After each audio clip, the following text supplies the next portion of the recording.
मित्रों नमस्कार। आपका बहुत बहुत स्वागत है।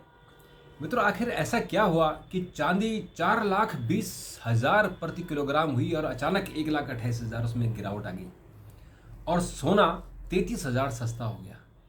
क्या इसके पीछे भी अमेरिका और चीन का ट्रेड वार है? आइए इस पर चर्चा करते हैं क्योंकि ये बहुत इंपॉर्टेंट है। और जो लोग चांदी की तरफ भाग रहे थे, सोने की तरफ भाग रहे थे, अब वो डॉलर की तरफ भागने लगे। ऐसा क्या हुआ? दरअसल आपने देखा कि सोने और चांदी में रिकॉर्ड टूट हुई थी, रिकॉर्ड तोड़ दिए थे इसने। और इसमें जो चांदी है उसमें 1,28,000 रुपये की इसमें कमी आई है।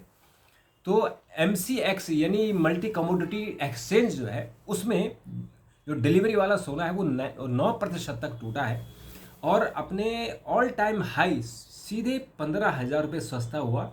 और उसके इसकी कीमत जो है 1,83,982 से घटकर 1,54,157 रह गई है। और इससे जो गोल्ड है वो अपने इस दौरान का सबसे कम, इसका जो लो लेवल है वहाँ पहुँच गई। और चांदी का तो कमाल हो गया कि कितना उसने आसमान इसके गया और औंधे मुँह गिर गया। इसमें 15% की गिरावट आई और ऑल टाइम हाई यानी 4,20,000 रुपये प्रति किलोग्राम में पहुंची थी। और ये लुढ़क कर अब 1,28,000 लुढ़क के 3,39,910 रुपये तक आ गई है। और यानी पहले झटके में 80,000 रुपये कम हुई और दूसरे झटके में फिर अगला करीबन उसमें 60,000 कम हुई है। तो ये जो है, क्यों ये ऐसा हुआ? ये 1980 के बाद सबसे बड़ा इसमें उछाल आया था कि जो 30 जनवरी को सोना 8% तक टूटा है और MCX पर 15% की इसमें गिरावट हुई है। लेकिन इसमें जो इसके बावजूद जनवरी महीने में सोना 1980 के बाद सबसे अधिक मासिक प्रदर्शन पर यार रहा। अंतर्राष्ट्रीय कमोडिटी जो एक्सचेंज है उसमें गोल्ड का जो प्राइस है, स्पॉट गोल्ड, वो 8.74% यानी $465 तक ही बढ़ा। अब इसमें थोड़ा सा हम इसका एनालिसिस कर लेते हैं कि ये चांदी का क्या खेल हुआ, चांदी ऐसे कैसे हो गया कि इतना महंगा। दरअसल चांदी जो 420 रुपये प्रति किलोग्राम से ये गिरी थी और 2.92 से 3 लाख प्रति किलोग्राम तक आ गई। यानी एक दिन में 1,07,000 1,28,000 इस अलग अलग बातें कर रहे हैं। यानी 17 से 30% तक की इसमें गिरावट हुई है। इसका क्या रीज़न है? दरअसल इसमें आपने देखा होगा कि जो डोनाल्ड ट्रंप है उन्होंने अपना जो उनका सेंट्रल फेडरल बैंक है, जैसे हमारा रिजर्व बैंक है ऐसे ही उनका एक फेडरल बैंक है, उस बैंक में उन्होंने अपने पसंदीदा व्यक्ति की नियुक्ति की और उन्होंने साफ तौर पर कहा कि मैं जो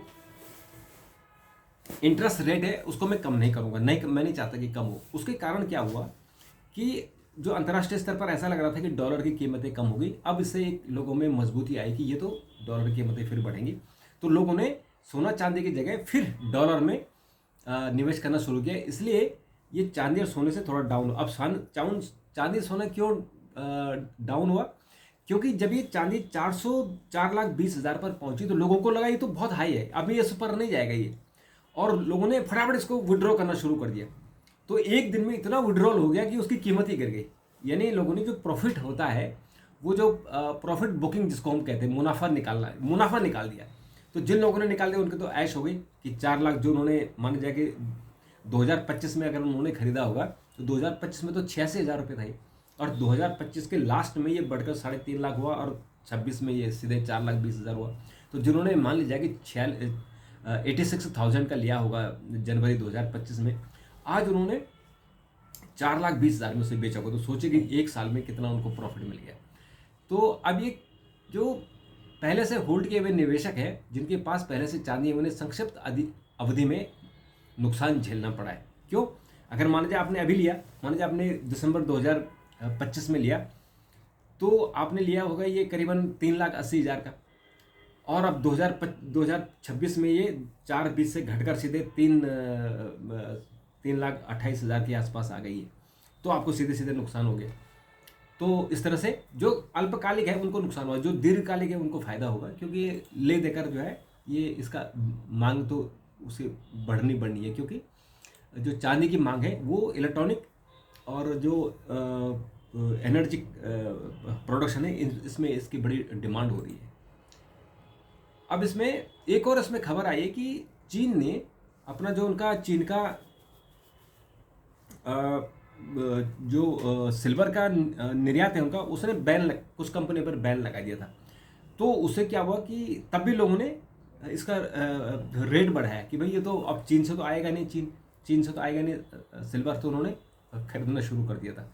यानी उसका एक कारण भी रेट बढ़े थे, उनकी जो ETA मार्केट है वहाँ से रेट बढ़ा था। तो ये कारण है, एक तो अमेरिका इसका कारण है, चीन इसका कारण है, फिर मुनाफा वसूली इसका कारण है कि मुनाफा निकाल दिया लोगों ने, इसके कारण ये सब हुआ।